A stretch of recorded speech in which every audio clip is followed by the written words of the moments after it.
Hi friends, welcome to கனவு மேகம். இன்றைக்கி ஒரு சூப்பரான டேஸ்டியான நம்ம ஆந்திரா ஸ்டைல் ஸ்பெஷல் பருப்பு பொடிங்க. இது ரொம்ப டேஸ்ட்டாக இருக்கும். கண்டிப்பாக உங்கள் பசங்களுக்கு இது செஞ்சு கொடுங்க. கண்டிப்பாக நீங்கள் சாம்பாரோ இல்லை பருப்பு சேர்த்துக்காத பிள்ளைங்க கூட இந்த பொடியில் சூப்பராக சாப்பிடுவாங்க. வாங்க எப்படி செய்கிறதுன்னு சொல்லி பார்த்துடலாம். இதுக்கு மெயின் என்னென்னா, ஒரு 10லேருந்து 15 வத்தல் எடுத்துக்கோங்க. அப்புறமா ஒரு ஸ்பூன் மல்லி எடுத்துக்கோங்க. இதுக்கு நல்ல துவரம் பருப்பு ஒரு கப் அளவுக்கு எடுத்துக்கோங்க. கிட்டத்தட்ட ஒரு 200 கிராம் அளவுக்கு வரும். அப்புறமா பார்த்திங்கன்னா, ஒரு ஸ்பூன் மல்லி, ஒரு ஸ்பூன் ஜீரகம், அரை ஸ்பூன் மிளகு, ஒரு 7 பல் பூண்டு, கொஞ்சமாக ஒரு பிஞ்ச் அளவுக்கு பெருங்காயம், இவ்வளவு தாங்க. இப்போ கடாயை சூடு பண்ணிவிட்டு நம்ம தேங்காய் எண்ணெய் விட்டுக்கலாம். நீங்கள் எண்ணெய் எதுனாலும் நீங்கள் விட்டுக்கோங்க, ஒன்றும் பஞ்சாயத்து இல்லை. ஸோ இப்போ நம்ம என்ன பண்ண போகிறோன்னா, அப்படியே முதலாவது மிளகை போட போகிறோம், அப்புறம் ஜீரகத்தை போட போகிறோம், அப்புறம் மல்லியை போட போகிறோம், அப்புறமா நம்ம என்ன போட போகிறோம் சொல்லுங்கள், பூண்டு போட போகிறோம். ஸோ பூண்டையும் போட்டுட்டு வத்தலை நம்ம ஒரு அரை நிமிஷம் கழித்து போட்டுக்கலாம். ஏன்னா ஃபஸ்ட்டே போட்டோம்னா வத்தல் கொஞ்சம் அந்த எண்ணெய் ஹீட்டுக்கு டக்குன்னு வறுபடுறோம். ஸோ அதனால் ஃபஸ்ட்டு இந்த நம்ம இன்க்ரீடியன்ஸ்லாம் போட்டு அப்படிக்கா ஒரு கிளறு, இப்படிக்கா ஒரு கிளறிட்டு அப்படியே வத்தலையும் தூக்கி அல்லாக்கத்துக்கு மல்லாக்க தட்டிடுவோம். தட்டிட்டு அப்படியே என்ன பண்ண போகிறோம், அப்படியே கிளறுன்னு ஒரு 30 செகண்ட் அவ்வளோதாங்க. நமக்கு நல்லா வறுபட்டுருச்சு இப்போ.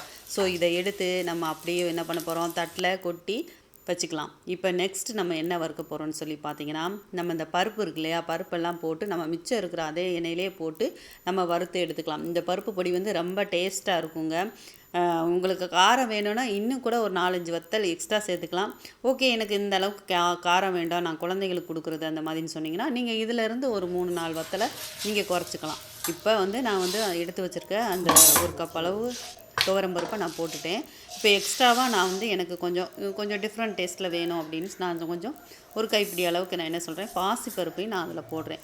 ஸோ உங்களுக்கு பாசிப்பருப்பு தேவையில்லைன்னா நீங்கள் ஸ்கிப் பண்ணிடுங்க, அவ்வளோவே தான். இப்போ போட்டுட்டு இதை மீடியம் ஃப்ளேமில் வச்சுட்டு, இல்லைனா சிம்மில் கூட வச்சு நீங்கள் பொறுமையாக ஒரு 5 நிமிஷம் போல் நல்லா வறுத்து எடுத்துருங்க. அது பாருங்கள், நல்லா அந்த பருப்பு ஸ்மெல் வரும். நல்லா ஃப்ரை ஆயிடுச்சுன்னா பருப்பு ஸ்மெல்லு வரும், நமக்கு சூப்பராக இருக்கும். இப்போ பார்த்திங்கன்னா அந்த நல்லா வறுபட்டுருச்சு. இதை இப்போ நம்ம எடுத்து மொத்தமாக, அதாவது நம்ம ஆல்ரெடி வறுத்து வைக்கிற இன்க்ரீடியன்ஸும் இதையும் கொட்டிட்டு நம்ம எடுத்து ஃபேனில் ஒரு 5 நிமிஷம் போல் தட்டில் கொட்டி நம்ம ஆற வச்சுக்கலாம். அப்போ நெக்ஸ்ட்டு ஒரு மெயினான இன்க்ரீடியன்ஸ் என்னென்னா, இதில் பொட்டுக்கடலை சேர்க்கணும். அதுதான் ஒரு சூப்பர், அந்த ஒரு ஸ்மெல்லு ரொம்ப நல்லா இருக்குங்க. இந்த பொட்டுக்கடலை ஒரு கப் அளவுக்கு போட்டுட்டு நம்ம அப்படியே ரொம்ப ஃப்ரை பண்ணணுன்றதெல்லாம் இல்லை, சும்மா ஜஸ்ட் அந்த பச்சை ஸ்மெல், அந்த ரா ஸ்மெல் மட்டும் போகிற அளவுக்கு வறுத்துட்டு எல்லாத்தையும் மொத்தமாக ஒரு தட்டில் கொட்டி ஒரு 10 நிமிஷம் போல் ஃபேனில் அப்படியே நீங்கள் விட்டுருங்க. நல்ல சில்னஸ் ஆகவுமே. மிக்ஸி ஜார் எடுத்து தண்ணி இருக்கக்கூடாது, சுத்தமாக தண்ணி இருக்கக்கூடாது.